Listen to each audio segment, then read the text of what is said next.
It's the final chapter. Chapter 14, Critical Thinking, Worldviews, and the Examined Life. Finally, the end of this awesome book. So first of all, what's a worldview? Herrick says a worldview is sometimes called a philosophy of life, is an overall understanding of the world and one's place within it. It provides context for making sense of life as a whole. It tells us what's most important, and it contains core values to guide our decisions. For example, here are some basic worldviews in one sentence each, courtesy of livereal.com. Herrick doesn't talk too much about particular worldviews, so here's some cool examples. Materialism, also known as atheistic naturalism. The universe consists of only matter, and the only way to know that is through, no, only way to know it, the universe, is through sensory empiricism and reason or science. Here's another one, pantheism. The universe is one ultimate reality, and to realize this is to awaken to reality, possibly affiliated with or consistent with a general Buddhist, Hinduist, or Taoist perspective. Theism. God is the infinite and absolute creator and ground of everything and everyone, the source and destination of all life, being, knowledge, and action. Generally consistent with monotheistic religions, including Judaism, Christianity, Islam. Existentialism. Life doesn't seem to be inherently coherent, meaningful, or particularly conducive to happiness, but we can work to create order, meaning, and happiness anyway. Or postmodernism. There are no grand meta-narratives, only narratives. No facts, only interpretations. No independently existing reality, only perspectives we construct. No capital T truth, only truths. Different worldviews. Also, some examples courtesy of helpfulprofessor.com. Really, Herrick didn't say anything about particular worldviews, so I had to go find some to give you some examples. And I think these are both quality examples. Here's some different types. It says there are 4 types of worldviews. I would think that these are 4 types of worldviews, not that these are exclusive or this captures all of them, but attitudinal, ideological, religious, philosophical. Within each of these categories, we can identify examples of worldviews such as optimism, libertarianism, monotheism, stoicism, and here are some other examples. Moral absolutism, be a philosophical or an ethical perspective. Environmentalism, ideological perspective, the way that you interact with nature and possibly carry out your life. Capitalism, ideological, is tied back to political philosophy, markets, and beliefs about property and exchange. Theocracy, that's the combination of a religious and a political perspective. Pessimism, as opposed to optimism, that's attitudinal. Humanism, which would be philosophical, maybe that man is the measure of all things. The critical thinker, however, doesn't just pick or choose or allow somebody else to tell them what their worldview should be. Instead, we take that responsibility seriously. We consider these. We reflect on our own worldview. We adjust it over the course of our lifetime. Critical thinker does not outsource responsibility for the beliefs and values, according to Herrick, even though doing so sure is easy, even though doing so certainly requires less mental effort just to go along with the crowd, accept whatever we've inherited, whatever seems to be coolest, whatever is most personally advantageous, given our circumstances and our surroundings.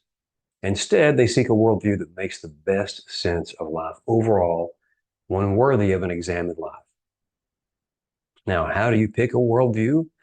Herrick suggests that you can follow the exact same inference to the best explanation that we used in the previous chapters. Is it internally consistent? Does it not have any self-contradiction? That's what you're looking for. Does it not have that? Is it externally consistent? Does it conflict with or does it align with background knowledge, trusted background knowledge? Is it scope-wide? Does it explain lots of different things? Does it have explanatory power? Does it make sense of various phenomena? Is it testable? Are there tests in life that this worldview can either pass or fail, possibly in decision-making or understanding what's most likely true to help you live a life that feels genuinely fulfilled and maybe not virtuous is the correct term, but one that feels like a life well lived? Is it simple enough? Because if you have fewer assumptions or fewer points of failure, remember Occam's razor, that wouldn't necessarily be an overarching criteria, just being simple. Is it fruitful? Does it produce new insights? Does it simply confirm what you already thought you knew, or does it help you understand new things? And also, does it cohere generally? Does it logically link up with your existing knowledge? Now, when you think about your worldview and you think about other worldviews, and you think about customizing your worldview, because it'd be very lazy just to simply inherit one and then go with that, you need to remember that whenever you exercise your autonomy and your ability, your reasoning capacity to make these difficult decisions, that's exercising a form of freedom. Herrick says, to the extent that we have not critically examined our core beliefs and values, they are due to others or to external circumstances or to chance. And we are not self-directed persons and we are not truly free. But the opposite of that is you think through your worldview, you think through your beliefs, you critically evaluate them, and you come to endorse them from your own perspective. When you can do that, now you are exercising freedom. So the encouragement is for you to use your growing experience and judgment and your ever-improving critical thinking skill to clarify and refine your worldview. It's your decision, giving you some tools on how to think about your worldview and think about life in general. But periodically, you should pause and reflect, whatever your worldview. Who am I? What am I? Why do I exist? Where am I going? What is the meaning of life? What's the best way to live? It's one of those difficult, deep questions from Socrates, and some more practical questions, a little bit more guidance, perhaps. It might hit home a little bit harder. Am I spending my time in ways consistent with my values? Ooh, that's a tough one. Are you really spending your time in ways consistent with your values? Are you distracted, pulled in lots of different directions? Do you waste your time? Do you avoid things that you say you want to do? Do you put off, procrastinate? Are you actually spending your time in ways that you could endorse that really are consistent with who you say you really are, who you endorse that you really are? Are you living with intention and planning like a proper rational creature, or haphazardly, as might a beast? Are you just following through life and whatever happens, happens, and oh, here's this, and here's that shiny object, here's this thing that happened to me? Or do you strategically plan? Do you think?